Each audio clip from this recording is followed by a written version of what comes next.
Hello बच्चों, तो कैसे हैं आप लोग। आज हम सीखेंगे अपक्रिया की कोटि तथा आर्युक्ता। इसकी हम परिभाषा जानेंगे और जानेंगे इसमें अंतर क्या क्या होते हैं, उसको आज हम लोग सीखने वाले हैं। चलिए देखते हैं अपक्रिया की कोटि किसे कहते हैं। ये क्लास 12 केमिस्ट्री के लिए मोस्ट इंपोर्टेंट टॉपिक है जो हर साल लगभग बोर्ड एग्जाम में आता है।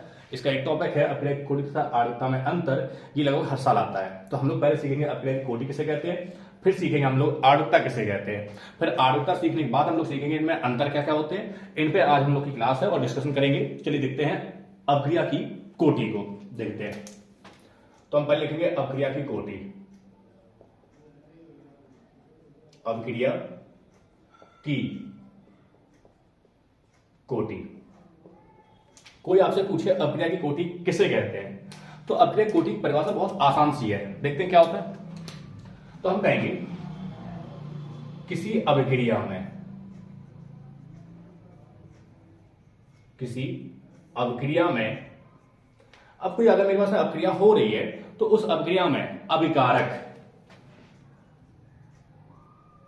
किसी अभिक्रिया में भाग लेने वाले, अब भाग लेने वाले करेंगे तो थोड़ा अच्छा लगेगा, तो हम करेंगे यहां पे भाग लेने वाले। किसी अभिक्रिया में भाग लेने वाले अभिकारक,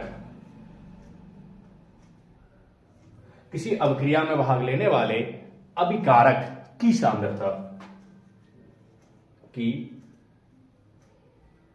सांद्रता की घातों का योग, घातों यानी कि पावर। तो यहां पे हमारे पास में बोल रहा है किसी अभिक्रिया में भाग लेने वाले अभिकारक की सांद्रता की घातों का योग, घातों यानी कि पावर का योग, घातों का योग, जो घातों का योग होता है इसी अभिक्रिया की कोटि कहते हैं। तो क्या लिखेंगे यहां पे, घातों का योग अभिक्रिया की कोटि कहलाता है। अभिक्रिया की कोटि कहलाता है।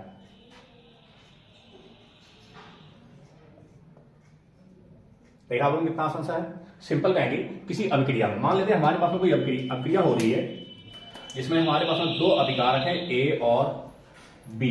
ये हमारे पास में दो अभिकारक हैं और ये अभिक्रिया करके एक नया प्रोडक्ट तैयार कर रहे हैं जिसका नाम है सी एंड डी। ये हमारे पास दो उत्पाद बना रहे हैं। हमें पता होगा जो ए और बी होते हैं इधर लिखे जाते हैं उसको अभिकारक कहा जाता है। तो लिख देता हूं मैं अभिकारक, और जब ये अभिक्रिया कर लेंगे तो जो बनने वाला होता है उसको होते प्रोडक्ट यानी कि उत्पाद। तो हमारे पता होगा कि हमारे पास में दो अभिकारक हैं और इससे बनने वाले उत्पाद भी कितने हैं, यहाँ पे दो हैं। जब ये अभिक्रिया हो रही है हमारे पास में अभिकारक से क्या बन गया, उत्पाद बन गया। तो कहना क्या परिभाषा, किसी अभिक्रिया में, तो हमारे पास में मान लेते हैं ये पूरी अभिक्रिया हो रही है, तो किसी अभिक्रिया में भाग लेने वाले अभिकारक, भाग लेने वाले अभिकारक, तो अभिकारक कौन कौन से थे, ये वाले अभिकारक हैं। तो हमारे पास में किसी अभिक्रिया में भाग लेने वाले अभिकारक की सांद्रता, तो हम लोग निकालेंगे इसकी सांद्रता क्या होती है। तो इसकी जो सांद्रता होगी उसकी घातों का योग, घातों का योग ही क्या कहलाता है, अभिक्रिया की कोटि कहलाता है। बस इतनी आसान सी परिभाषा थी अभिक्रिया की कोटि की। देख लेते हैं हम लोग इनकी सांद्रता क्या होती है। मान लेते हैं कि हमारे पास में कोई अभिक्रिया थी जैसे ए और बी। इसमें मान लेते हैं कि हमारे पास में इसकी जो सांद्रता यहाँ पे x लगा था और यहाँ पे लगा था y लगा था। तो अगर मैं इसकी सांद्रता निकालूंगा, यानी कि सांद्रता को पता होगा वेग से निकालते हैं या दर से निकालते हैं, तो वेग या दर हम निकालेंगे इसकी, तो क्या फॉर्मूला होता है k, यानी कि एक नियतांक होता है, कांस्टेंट होता है। और जो अभिकारक कौन कौन से थे, a और b, तो हम इनको लिख देंगे फटाक से। हमने लिखा वेग या दर निकाला, k और जो हमारे पास अभिकारक होते हैं वो लिखते हैं। फिर सांद्रता की घातों का योग, यानी कि जो हमारे पास में जो इनके मॉलिक्यूल हैं कितने, यहाँ पे x है, इसका मॉलिक्यूल कितना है, y है, तो ये x हो गया, ये y हो गया।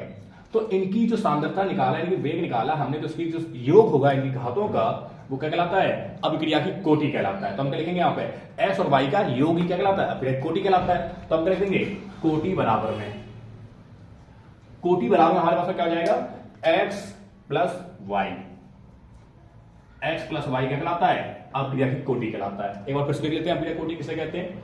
तो आप लोगों ने देखा होगा किसी अभिक्रिया में भाग लेने वाले अभिकारक, भाग लेने वाले अभिकारक की सांद्रता, इसकी जो सांद्रता आएगी, यानी कि जो वेग सांद्रता होता है वेग दर से लिखा जाता है, इसको के बराबर में होता है जो भी यहाँ पे उत्पाद होंगे, सॉरी जो भी यहाँ पे अभिकारक होंगे उनकी पावर लिख देते हैं। तो बोला यहाँ पे सांद्रता की घातों का योग, यहाँ पे जो भी घातें लिखी गई हैं उन्हीं का योग कर देंगे। योग मतलब क्या होता है, जोड़ना। कोई आपसे पूछे योग मतलब क्या होता है, क्या बनाएंगे, सम माने क्या होता है, जोड़ना, यानी कि ऐड करना, जोड़ना। तो इन घातों का योग, यानी घातों का योग कर दिया हमने कितना, x प्लस वाई, इसको क्या कहेंगे, कोटि कहते हैं। इतना आसान सा था, आप लोग इसको लिख लीजिए। फिर हम चलते हैं अब क्रिया की आर्द्रता पे, लिख लीजिए इसको।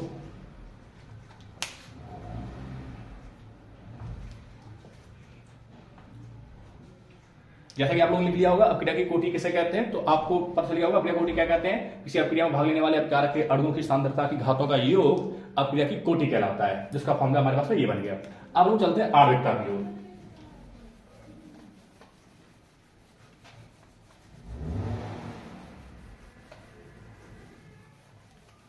चलिए, तो हमारे पास नेक्स्ट हेडिंग आती है अपक्रिया की आणविकता। तो हम लिखेंगे क्या, अपक्रिया की आणविकता।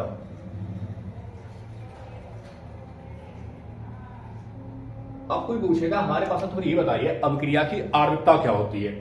जैसे कि हमने देखा था अपक्रिया की कोटि उसी प्रकार वाली सेम होती है अपक्रिया की आणविकता, बस वहां पर सांद्रता की घातों का योग था अभिकारक की, यहां पर सांद्रता की घातों का योग नहीं होगा अभिकारक की, यहां होगा अभिकारक के अणुओं की संख्या। बस इतना हम कर देंगे चेंज। देख लेते हैं, तो हम लिखेंगे किसी अभिक्रिया में, जैसे किसी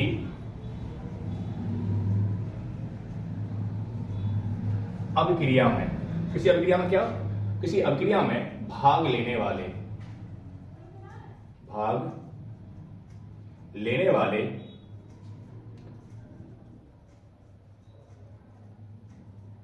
अभिकारक, किसी अभिक्रिया में भाग लेने वाले अभिकारक, ये जो पुरानी परिभाषा थी सेम उतना हमने पुरानी परिभाषा जैसा लिखा है। यहां पे क्या होगा, बस यहां पर अभिकारक की सांद्रता घातों का योग था करिए कोटि में, यहां पर कोटि की जगह पे आणविकता करूंगा तो अभिकारक के अणुओं की संख्या हो जाएगी। अभिकारक के अणुओं की संख्या, के अणुओं की संख्या को, जो अभिकारक के अणुओं की संख्या आएगी इसी को हम लोग क्या कहते हैं, अपक्रिया की आणविकता कहते हैं। अपक्रिया की आणविकता कहलाती है या कहते हैं, आप जैसा चाहें वैसा लिख सकते हैं। तो हमने लिखा है यहां पे किसी अभिक्रिया में भाग लेने वाले अभिकारक के अणुओं की संख्या को, अब फिर से हमारे पास तो अभिक्रिया होगी, उसमें जो अभिकारक होंगे बस उसमें कितने अणु भाग ले रहे हैं उसको हम क्या कह देंगे, उनकी संख्या जो होगी उसी संख्या को हम लोग क्या कह देते हैं, अभिक्रिया की आणविकता कह देते हैं। देख लेते हैं हम लोग इसका भी एग्जाम्पल देख लेते हैं। हमारे पास में मान लेते हैं कि एग्जाम्पल है जिसका नाम है NH4NO2। हमने ये देखा एग्जाम्पल की हमारे पास NH4NO2 एक एग्जाम्पल था। अब इसको मैंने जैसे ही गर्म किया, हीट किया, हीट का सिंबल होता है ऐसे, आपको पता होगा डेल्टा से हम क्या दिखाते हैं, हीट का सिंबल होता है, गर्म कर रहे हैं इसको हम। अगर इसको हीट किया, गर्म किया तो क्या होगा, टूट जाएगा ये, क्या, नाइट्रोजन अलग निकल जाएगा यहां से। तो नाइट्रोजन निकल के क्या बन जाएगा, नाइट्रोजन गैस हो जाएगी, ये अलग निकल जाएगी। यहां पर जो बचेगा वो क्या बचेगा, H4 बचेगा और O2 बचेगा। आपको पता है H4 और O2 हमको सिंपल दिख रहा है कि यहाँ पे पानी निकलेगा, क्या निकलेगा, पानी यानी कि जल, वाटर निकलेगा। तो यहाँ पे हमारा वाटर निकला है, तो H यहाँ पे कितने, 4 से 2 कर लिया, 2 दूनी 4 हो गया। ऑक्सीजन हमारे पास कितने थे, अकेला था, अकेला लग रहा था, यहाँ पे मैंने 2 है, लेकिन हमने क्या करिए इसको 2 से गुणा कराएंगे तो 2 बन गया। तो हमारा कितना लग जाएगा यहाँ पे, 2H2O प्लस N2। तो हमने देखा कि यहाँ पे हमारे पास में जल अलग हो गया और हार्ड जो वाटर है वो वेपर बन के अलग हो जाएगा। जैसे मैं इसको गर्म करूंगा किसको, NH4NO2 को। अब देखते हैं कि हमारे पास में आणविकता इसकी कितनी होगी। हमें पता है कि NH4NO2 का एक अणु है यहाँ पे। अगर हमें पता है कि यहाँ पे NH4NO2 का एक अणु है तो यहाँ पे एक अणु है, इसीलिए क्या होगा, यह एक आणविक अपक्रिया होगी। कौन सी अपक्रिया होगी, ये एक आणविक अपक्रिया होगी। अपक्रिया किसे कहते हैं, जितने भी उसमें अणु भाग ले रहा है वही अपक्रिया कहलाती है। तो आणविकता क्या होगी, यहाँ पे एक भाग ले रहा था, यहाँ पे एक ही अणु भाग ले रहा था किसी भी अभिकारक का, तो ये कौन सी अपक्रिया होगी, एक आणविक हो जाएगी। इसीलिए यह एक आणविक अभिक्रिया है। मतलब हमारे पास किसी भी प्रक्रिया में जितने अणु भाग लेंगे उस हिसाब से हमारी डिपेंड हो जाएगी कि वो कौन सी आणविक प्रक्रिया है। एक आणविक होगी एक आणविक, दो आणविक होगी दो आणविक कर सकते हैं इसको हमारे। तो हमारे पास कौन सी होगी, एक आणविक प्रक्रिया होगी। चलो एक और एग्जांपल देख लेते हैं इसका। हमारे पास मान लेते हैं कि एक एग्जाम्पल और देखा जिसमें हमारे पास में था CH3, जिसको बोलते हैं एथाइल एथॉक्सिएट, यानी कि हमारे पास में CH3 COO ये दो है, ठीक है, जीरो का समझना कि दो हो गए हमारे पास में, और हो गया C2H5, ये एथाइल, ये हो गया एथॉक्सिएट। इसका कोई होगा संरचना कैसे बनती देख लो यहाँ पे, CH3C डबल बॉन्डेड इधर हो जाएगा और इधर O हो जाएगा और इधर क्या हो जाएगा C2H5OH। तो इसको हमने इधर कर दिया, ये हमारे पास हो गया एथाइल और ये वाला पार्ट हो गया कौन सा एथॉक्सिएट। तो हमने देखा यहाँ पे एथाइल एथॉक्सिएट को जैसे हम ट्रिपल क्षार के साथ गर्म करेंगे, यानी कि NaOH के साथ अपक्रिया कराएंगे, बोलो गर्म करें ना करें, लेकिन हम क्या करा रहे हैं इसके साथ अपक्रिया करा रहे हैं। जैसे हम इसके साथ अपक्रिया कराएंगे तो यहाँ पे क्या होगा, ये हमारे पास में सोडियम होता है मोर रिएक्टिव होता है किसकी अपेक्षा में, एथाइल की अपेक्षा में।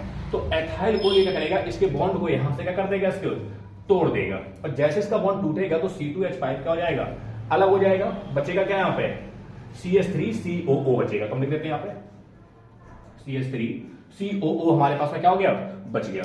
अब जैसे ये इसके बॉन्ड को ब्रेक करेगा तो यहाँ पे कौन जुड़ जाएगा, Na जुड़ जाएगा इसकी जगह पे, तो यहाँ पे आ जाएगा हमारे पास में Na, यानी कि CH3COO Na सोडियम एस्टेट, यानी कि हम बोल सकते हैं सोडियम साल्ट, क्या बोल सकते हैं इसको, ये सोडियम साल्ट तैयार हो गया, सोडियम सॉल्ट, यानी हमारे पास सोडियम का एक लवण तैयार हो गया, इसको बोलते हैं सोडियम एस्टेट। अब हमारे पास बचेगा क्या, अब C2H5 जैसे यहाँ पे अलग होगा, ये क्या करेगा, Na तो यहाँ से अलग हो गया, तो बचेगा क्या यहाँ पे OH बचा था, सोडियम हाइड्रोक्साइड से OH बचा था, तो OH को लेके ये क्या कर जाएगा, अलग हो जाएगा, क्या बना लेगा यहाँ पे NaOH, यहाँ पे ही बन गया हमारे पास में। अब हमने देखा कि हमारे पास में हमें कौन सा पीरियोडिक इससे फर्क नहीं पड़ता, हमारा बोला था आणविकता में कौन सी आणविक प्रक्रिया है, तो हमें पता होगा यहाँ पे दो अणु भाग ले रहे थे। एक अणु था हमारे पास में CH3COO C2H5 का, इसमें एक ही अणु है, और एक अणु था NaOH का, तो हम क्या कह देंगे यहाँ पे एक एक अणु होने के कारण यह द्विआण्विक प्रक्रिया है, द्विआण्विक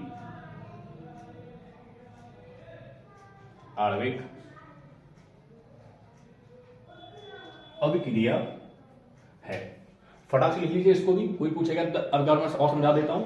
अभिक्रिया की आणविकता कोई कहेगा किसे कहते हैं, तो आप क्या बताएंगे, किसी अभिक्रिया में भाग लेने वाले, सॉरी दो बार हो गया था ये, भाग लेने वाले अभिकारक के अणुओं की संख्या को अभिक्रिया की आणविकता कहते हैं, या अभिक्रिया की आणविकता कहलाती है। जिसमें हमने देखा एक एग्जांपल NH4NO2 को जैसे गर्म किया तो यहाँ पे H2O और N2 क्या हो गया था, अलग हो गया था, तो यहाँ पे NH4N2 का एक अणु था, इसलिए एक आणविक अभिक्रिया थी। और यहाँ पे हमारे पास में CH3COO C2H5 का और NaOH के दो अणु हैं, तो इसलिए कौन सी अभिक्रिया कहलाएगी हमारे पास में, द्विआण्विक अभिक्रिया कहलाएगी। फटाक से इसको ले लीजिए, फिर हम चलते हैं इसके अंतर की ओर।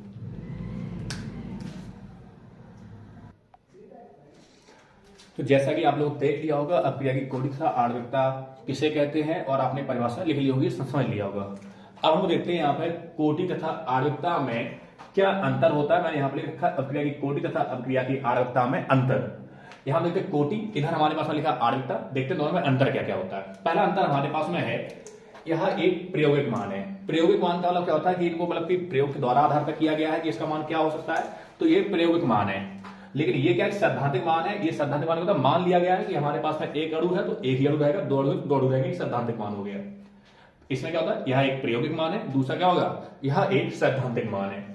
दूसरा क्या है, ये हमारे पास जो कोटि होती है पूर्णांक भी हो सकती है, धनात्मक भी हो सकती है तथा ऋणात्मक भी हो सकती है, मतलब दो तीन हो सकती है, पूर्णांक, धनात्मक तथा ऋणात्मक तीनों हो सकती है। ये क्या है, यह केवल पूर्ण होती है, सॉरी यहां से लिखा है यह केवल पूर्ण होती है, मतलब पूर्ण संख्या होती है, यह केवल पूर्ण संख्या होती है, यानी होल नंबर होती है। तो ये पूर्णांक, धनात्मक, ऋणात्मक सब कुछ हो सकती है, लेकिन ये कैसे पूर्ण होती है। जहां तक ये शून्य भी हो सकती है, अभिक्रिया की कोटि शून्य भी हो सकती है, लेकिन यह शून्य नहीं होती है।